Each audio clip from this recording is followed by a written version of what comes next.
Island girls, let's make some brown stew fish sauce. Do you prefer escovitch fish or brown stew fish? Now, whenever I'm doing escovitch fish, I usually do a batch and then I have some left over for brown stew, maybe the next day for dinner. So you want to start with cutting up your seasonings, whether you want to add tomatoes, onions, scallion, thyme, whatever you have in your fridge, you use that.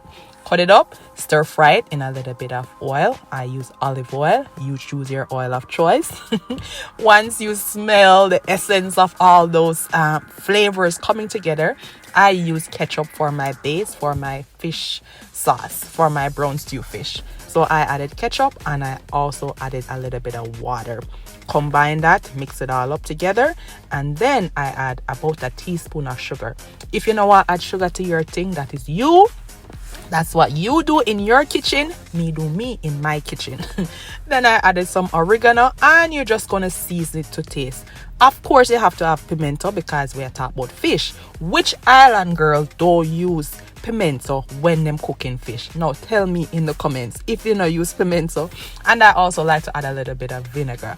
And yeah, my favorite Maggi seasoning. So you want to let that simmer down, cook down until it comes to the right consistency before you add your fish. What else do you add to your brown stew fish sauce? Let me know in the comment, because I just like mine plain and simple like this, not too much stuff in it, because it's going to get the flavor from the fish also. Once it's combined nicely, then I go ahead and I added my fish, let it simmer a bit, and voila, all done.